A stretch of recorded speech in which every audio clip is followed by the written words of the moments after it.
Hello everyone. Welcome to Globe or Not, the show where we question the globe and to see if it really stick to reality. Because as you know, we all been through the education system where of course we live on a ball.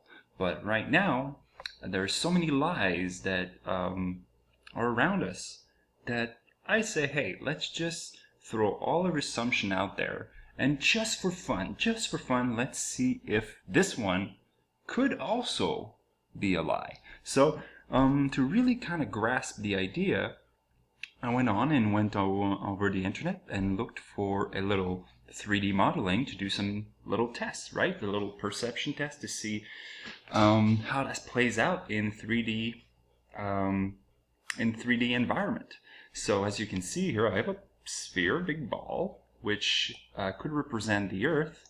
And if you really zoom in, and I really tried to make it as big as possible, so it could, I'm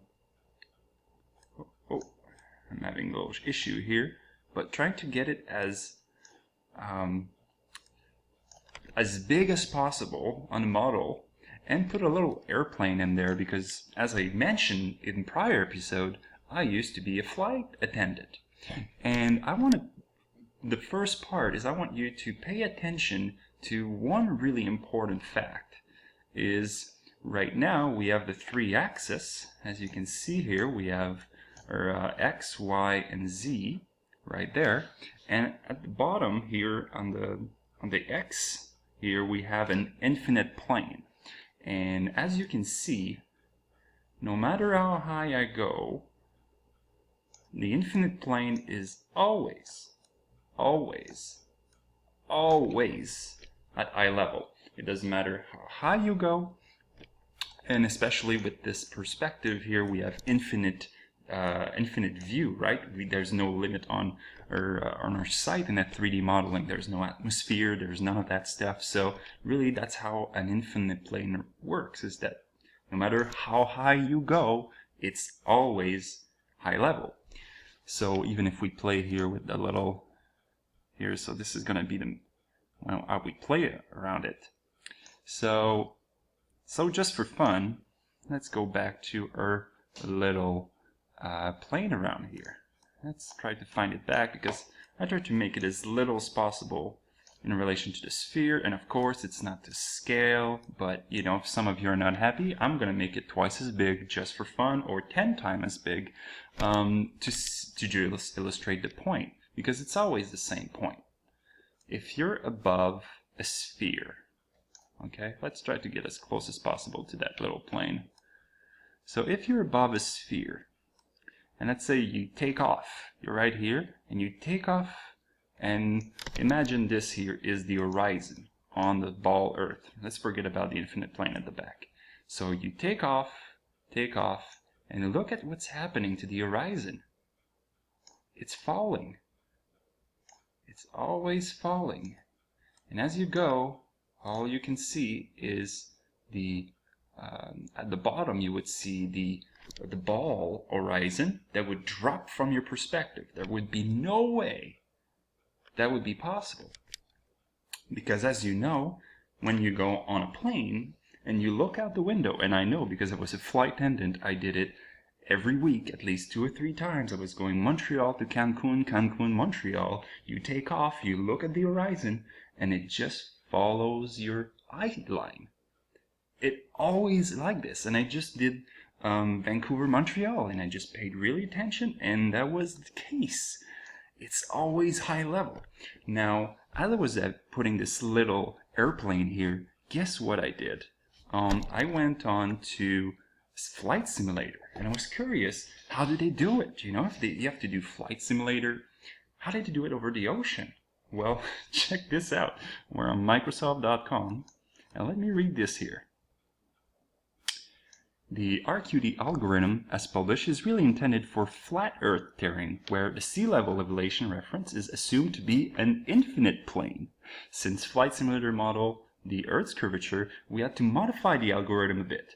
The main object is that the unmodified RQD tend to eliminate nearly all the mesh vertex over large open expanses of ocean, which is interpreted as being completely flat.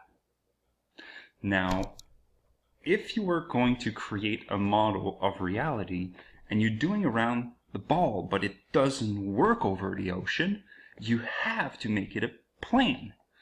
So, I gotta tell you guys, this and gals, this doesn't make any sense. This is not a positive proof for the globe. So as I was going around and looking at my my little tab to see, okay, is that a proof for a globe, or is it not a proof for or against, or it's definitely a proof that it's not a ball? I gotta tell you, this doesn't look good.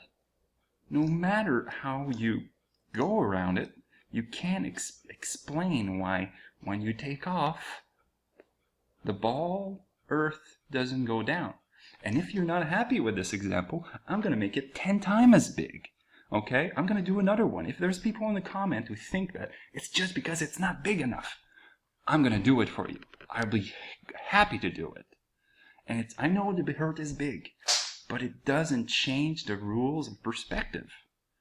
So, as you can hear, I'm pretty excited about this. This is just, I can't believe I've never seen it before.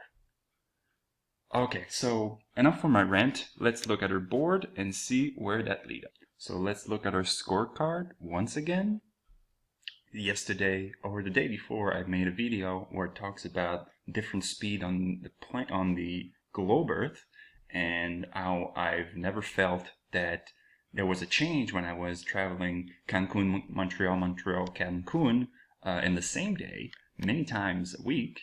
So, you know, with the explanation of physicists, I was like, okay, this is not a proof nor a disproof, but it was definitely weird. So that was not a negative proof for the globe. So that's why we have this one here.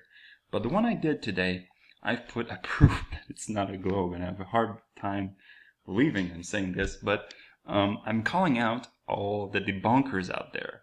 Do you need me to make it 100 times bigger compared to the airplane, just to make sure, for you to be able to really grasp the idea? Because I'm losing my mind here. This is not a proof that it's a globe at all. It completely disproved the globe. I don't know what I'm on right now, if that's true, but there's a lot more research to do. So thank you so much for listening. Thank you for subscribing to this channel. Thank you for following this journey, and I'll see you soon. Take care.